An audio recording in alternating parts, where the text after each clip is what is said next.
जय जिजाऊ, जय शिवराय, जय शंभूराजे. नमस्कार मित्रांनो. मागील भागात आपण बघितले चंद्रराव यशवंतरावाच्या मृत्यूनंतर त्याच्या मुलांना राजांनी नजरकैदेत ठेवले. त्यातील एक पळून गेला आणि दुसरा त्याच्या मग्रुरीमुळे राजांनी त्याला शिरच्छेदाची शिक्षा दिली. या गोष्टींचा जिजाऊंना खूप राग आला आणि राजांनाही या गोष्टीचा पश्चाताप झाला. आता बघूयात पुढे. राजे जिजाबाईंच्या सह पुरंदरवर आले. जावळी प्रकरणात जवळजवळ 6 महिने दगदगीचे गेले होते. गडावर येताच राजांनी अंतर्गत व्यवहारात लक्ष घातले. जावळी खोरे स्वराज्यात सामील झाल्यापासून राजांचा मुलूक दुपटीने वाढला होता आणि त्याची हद्द समुद्राला भिडली होती. हे वाढते राज्य आतून बाहेरून सुरक्षित करणे आवश्यक होते. नव्या पागांची मोजदाद सुरू होती. एक नवे अधिकारी नेमले जात होते. स्वतःच्या प्रतिपश्चंद्रलेखे व या मुद्रेबरोबर त्यांच्या पेशवा साम्राज यांची शिवनरपती हर्ष निधान साम्राज मती मला प्रधान अशी मुद्रा यापूर्वीच तयार केली होती.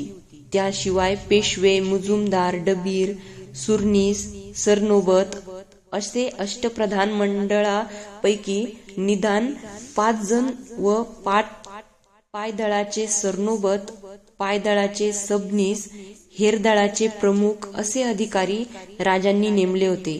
खर्च वाढत होता.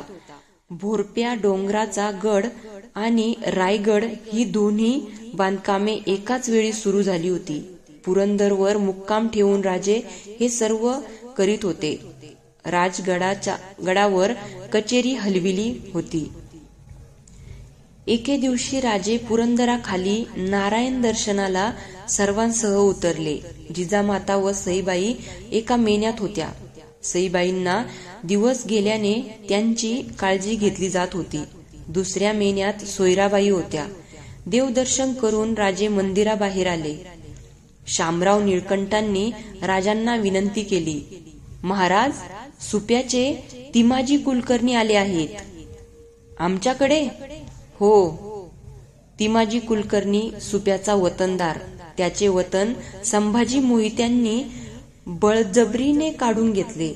विसाजीराव व रामजी पनदकर नावाच्या भावांनी संभाजी मोहित्यांना एक घोडा व 157 रुपये लाच दिली आणि त्यासाठी संभाजी मोहित्यांनी कुलकर्ण्याचा छळ करून जबरीने वचनचिठ्ठी लिहून घेऊन कुलकर्ण्यांचे वतन भावांना दिले.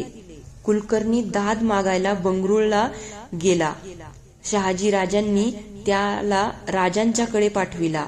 अन्यायाविरुद्ध दाद मागण्यासाठी कुलकर्णी राजांच्याकडे आला होता. संभाजी मोहिते म्हणजे शहाजी राजांचे मेव्हणे, राजांचे सावत्र मामा.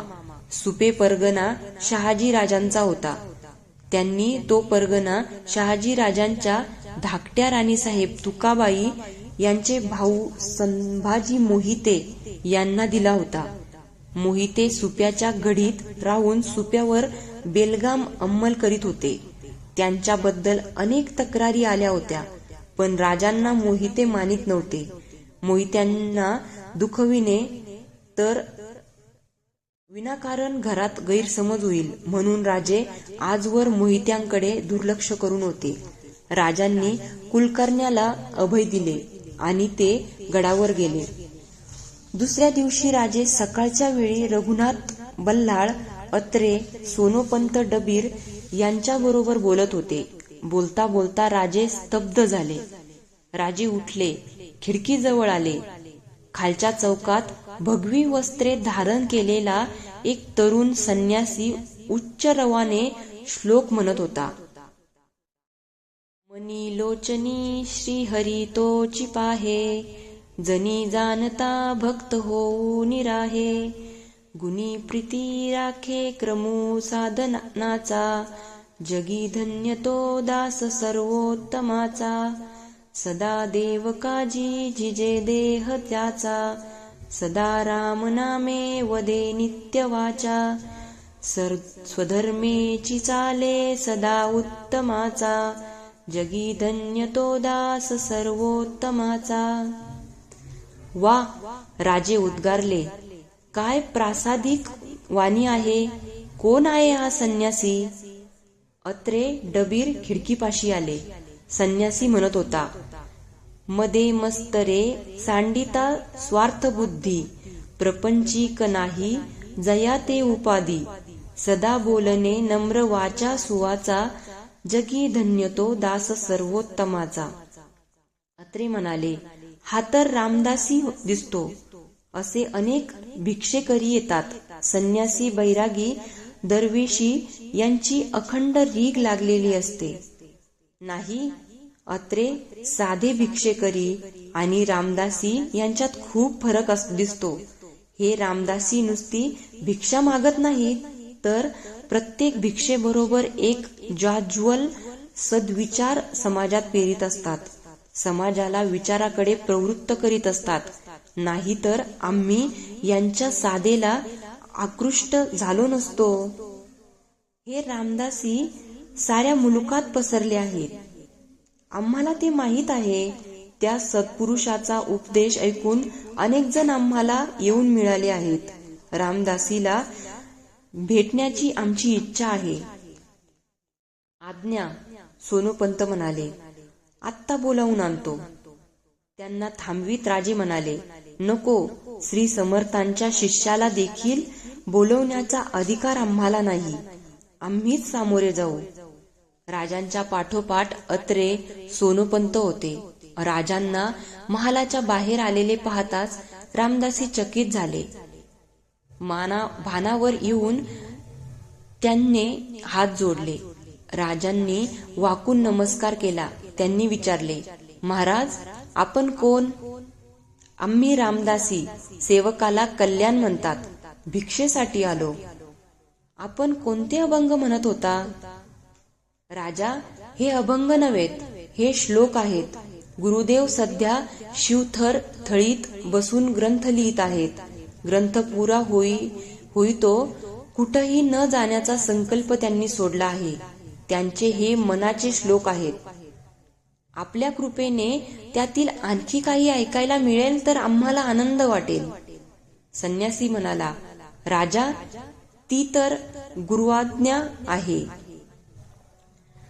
क्रमी वेळा जो तत्वचिंतानुवादे, न लिपे कदा दंभवादे विवादे, करी सुख संवाद जो गमाचा, जगी धन्य तो दास सर्वोत्तमाचा, सदा आर्जवी प्रिय जो सर्व लोकी, सदा सर्वदा सत्यवादी विवेकी, न बोले कदा मिथ्य वाचा त्रिवाचा, जगी धन्य तो दास सर्वोत्तमाचा. राजे समाधानाने म्हणाले, पाहिलत पंत, सारे थोर विचार एकाच प्रवाहात जातात. मग ते कोणीही सांगो. असाच विचार तुकाराम महाराजांनी सांगितला होता. नसावे ओशाळ मन मानिती सकळ, जाय तेथे पावे मान, चाले बोलिले वचन. पंत, असं ऐकलं की वाटतं धावत जावं आणि ज्यांच्या मुखातून अशा अमृतधारा वर्षतात त्यांचे चरण धरावे. रामदासी, सर्व समर्थ क्षेम आहेत ना? रामकृपेने सारं क्षेम आहे, समर्थ नेहमी सांगतात. काय? राजांनी विचारले. रामदासी कल्याण म्हणाला, समर्थ सांगतात, आता मठाच्या योगक्षेमाची चिंता करू नका. मोगलाई सरली, स्वराज्याचा उदय झाला. शोभाच्या राज्यात धर्म, न्याय, निष्ठा सुरक्षित आहे. ते ऐकून राजांच्या अंगावर रोमांच उभे राहिले. राजे म्हणाले, पंत, ऐका, केवढी मोठी जबाबदारी समर्थांनी आमच्यावर टाकली आहे. रामदासी, समर्थांना आमचा दंडवत सांगा. त्यांना सांगा, स्वराज्याचं स्वप्न अद्याप साकार झालं नाही. यासाठी आशीर्वाद हवेत. समर्थांच्या दर्शनासाठी आमचा जीव उतावीळ झाला आहे. आम्ही रायगडी येऊ तेव्हा दर्शनासाठी जरूर येऊ. रामदासी काही कमतरता भासली तर आम्हाला कळविण्यात संकोच मानू नका. समर्थांची सेवा घडली तर आम्ही ते भाग्य समजू. राजे श्यामराव पंतांकडे वळले व म्हणाले, पंत, समर्थ एका थोर कार्यात मग्न आहेत. चाफळच्या उत्साहाला दर साल 200 होन देण्याचं फर्मान काढा. रामदासीची योग्य व्यवस्था करून मानानं आदरानं त्यांना निरोप द्या. राजे वाड्यात आले. सदरेवर विचारे गायकवाड उभे होते. मुजरे स्वीकारून राजे आत गेले.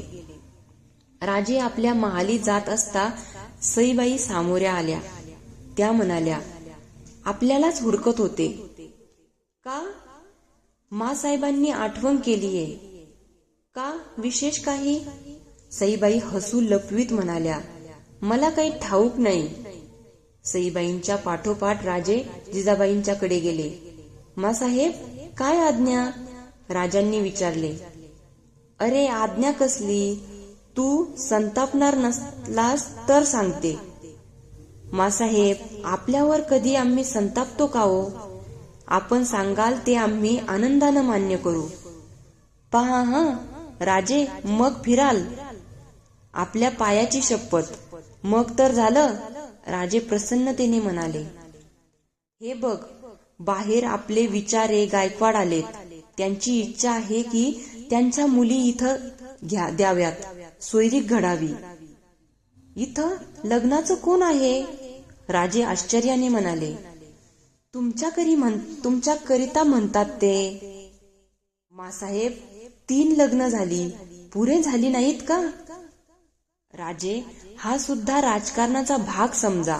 एक सोयरीक घडते, 10 माणसं आधाराला मिळतात.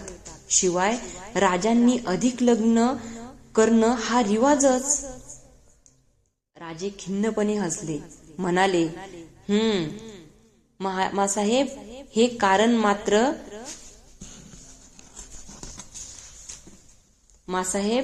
कारण मात्र खोटं. त्यामुळं आमच्या लौकिकाला काही बाधा यायचा नाही. प्रभू रामचंद्रांना आपण आदर्श मानतो. मासाहेब, हे मोगल सल्तनीचे रिवाज. राज्यकर्त्यांबरोबरच ते आमच्या हाडीमासी खेळले. तेच रिवाज आपण पाळीत आहोत. राजे, आम्ही गायकवाडांना आणि विचार्यांना शब्द दिला आहे. सोयरीक मान्य केली आहे. राजे हताशपणे म्हणाले, मग आम्ही काय बोलणार? ठरवून टाका. आणि यानंतर 3-4 महिन्यातच गायकवाड, जाधव, इंगळे अशा 3 घराण्यांशी राजांच्या सोयरिकी झाल्या. सईबाई, सोयराबाई, पुतळाबाई यांच्या सोबतीला सकवारबाई, काशीबाई, गुणवंताबाई राजांच्या राणीवशात प्रवेश करत्या झाल्या. दसरा झाला. दिवाळी जवळ येऊ लागली. दिवाळी 15 दिवसावर असता राजांनी घोडदळासह गड सोडला. राजांनी करे पठार गाठले. सकाळची थंडी अद्याप ओसरली नसता धुक्यातून राजे सुप्याला पोहोचले. धुक्यातून दिसणारी गढी स्वप्न नगरा सारखी भासत होती. राजे सरळ गडीच्या वेशीत गेले. शिवाजी राजांना पाहताच पहारेकऱ्यांच्या कमरा मुजऱ्यासाठी लवल्या. खुद्द शहाजी पुत्र जहागिरीचा मालक गढीत येत होता. त्याला रोखणार कोण? शिवाजी राजांच्या मावळ्यांनी गडी वेढली. दरवाजावर व गडीच्या 4 बाजूंना चौक्या जारी झाल्या. राजे वाड्या समोर गेले. शिवाजी राजे आलेले कळताच संभाजी मोहिते मामाच्या तोऱ्यात सदरेवर आले. राजांनी मुजरा केला. मामांनी राजांना विचारले, राजे, आज औचित आलात? मामासाहेब, दिवाळी जवळ आली. सणासुदीला थोरा मोठ्यांचे आशीर्वाद घ्यायला, सण मागायला आम्ही आलो आहोत. उशिरा का होईना थोरा मोठ्यांची आठवण झाली, हे काय थोडं? मामा छन्नीपणाने म्हणाले. मामासाहेब, आम्ही आपली आठवण कशी विसरू? बंगळुराहून काही कानपिचक्या आल्या वाटतं. संभाजी मोहिते आपल्याच तोऱ्यात बोलत होते. राजांना त्यांचे मनातून हसू येत होते. राजे हसून म्हणाले, हो, आपण बरोबर ओळखलत मामा, पण ती आम्हाला नाही, आपणाला. राजे, आदब सांभाळून बोला. आम्हाला कानपिचकी यायचं काय कारण? तिमाजी कुलकर्ण्यांनी आपली तक्रार महाराज साहेबांच्या चरणी रुजू केली आहे. आमच्याकडे ही तक्रार झाली आहे. आपण अन्यायानं घेतलेलं त्यांचं वतन परत करावं ही विनंती आहे. त्या भटाची तरफदारी तुम्ही करता. सुप्यावर आम्हाला नेमलक आहे ते महाराज साहेबांनी. तुम्हाला कोण विचारतो? सुपे परगणा ही त्यांची जहागीर आहे. बरोबर आहे. आम्ही महाराज साहेबांचे चिरंजीव आहोत. महाराज साहेबांच्या जहागिरीत अन्याय होत नाही हे पाहणं आमचं कर्तव्य आहे. कटुता न वाढता हे घडावं ही आमची इच्छा आहे. तुमची इच्छा? कोण तुम्ही? राजे, दिवाळीचा सण मागायला आलात तो घ्या आणि रस्ता धरा. मग मामासाहेब, सण मागावाच लागेल. मागा ना, किती होन हवेत? सुपे, ठाणे, परगणा आमच्या हवाली करा. तुम्हीही आम्हाला सामील व्हा. संभाजी मोहिते मोठ्याने हसले. गंभीर होत राजांच्या वर नजर रोखीत ते म्हणाले, राजे, तुम्ही लहान, आमचे भाचे म्हणून गय केली. दुसरा कोणी असता तर गर्दन मारली असती.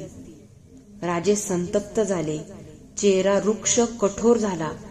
त्यांचा थंड धारदार आवाज मन चिरीत गेला. मामासाहेब, तुम्हाला ते जमणार नाही, पण आम्ही ते सहन करू हे तुमच्या ध्यानी येत नाही. मतलब? मामासाहेब, आज ह्या क्षणी गडी भोवती माझे पहारे आहेत. ही गडी तुमच्यासह माझ्या ताब्यात आहे. राजे, मोहित्यांचे डोळे विस्पारले गेले. मोहिते भिंतीवर लटकावलेल्या तलवारीकडे धावले. तोच राजांच्या मावळ्यांनी त्यांना गिरफ्तार केले. मामांच्या कैप उतरला. उसन्या अवसानाने ते म्हणाले, राजे, याचा परिणाम बरा होणार नाही. महाराज साहेबांना. मामा, आपण जरूर सांगून पहा. महाराज साहेबांना आम्ही चांगले ओळखतो. आपली जुलमी राजवट त्यांच्या कानी केव्हाच गेली आहे. अजूनही आपण वर्तन सुधारावे व आमच्या पदरी भाच्याची सेवा आणि मोहिते करणार. ठीक आहे, आपण बंगळूरला जाऊ शकता. माझी चीजवस्तू? ती आम्ही जप्त केली आहे. आप्त म्हणून गय करू लागलो तर इतरांच्या गुन्ह्याला आम्ही कोणती शिक्षा करणार? जीव राखून परत जाता हेच नशीब समजा. सुप्याची गडी हस्तगत झाली. त्याचबरोबर मोहित्यांच्या हाताखाली असलेल्या जहागिरीचा भाग राजांच्या ताब्यात आला. करे पठार स्वराज्यात सामील झाले. मोहित्यांची 300ची पागा आणि घडीतली दौलत राजांना मिळाली. सुप्याचा बंदोबस्त करून राजे दिवाळीसाठी गडाकडे वळले. सुप्याचा विजय पदरी बांधून राजे आनंदाने गडावर आले. पण गडावर दुःखाची सावली पडली होती. बंगळुराहून बातमी आली होती. शिवाजी राजांचे थोरले भाऊ जिजाबाईंचे ज्येष्ठ पुत्र संभाजीराजे लढाईत ठार झाले. कर्नाटकात संभाजीराजे व अफजल खान कनकगिरीला वेढा देऊन बसले होते. अफजलने संभाजीराजांना गडावर चाल करण्यास सांगितली. संभाजी किल्ल्यावर चालून गेले. मागून अफजल खान येतो हा विश्वास अफजल खानने भोसल्यांच्या वैराचा दावा साधला. त्याने संभाजीराजांना कुमक केली नाही. संभाजीराजे एकटे पडले आणि त्या गर्दीत लढत असता जंबुरियाचा गोळा लागून शांत झाले. राजे जिजाबाईंच्या महालात गेले. आवरलेल्या अश्रूंचे बाण दाराशीच फुटले. आईला मिठीत घेऊन राजे आपल्या अश्रूंनी जिजाबाईंचे दुःख भिजवीत होते. जिजाबाईंच्या नजरेवरून संभाजी हलत नव्हता. बंगळूर सोडताना महाराज साहेब म्हणाले होते, तुम्ही शिवाजी राजांना तयार करा, आम्ही संभाजी राजांना तयार करतो, पाहू कोण पुढे जातो ते. संभाजी लहानपणीची 5-6 वर्ष जो सहवास घडला तेवढाच. जुन्नर सोडताना शहाजी राजांच्या मागून जाणाऱ्या लहान संभाजीची अस्पष्ट मूर्ती आजही जिजाबाईंना दिसत होती. बंगळूरला आपली वाट पाहत वेशीत थांबलेले शंभूबाळ जिजाबाईंच्या नजरेसमोर येत होते.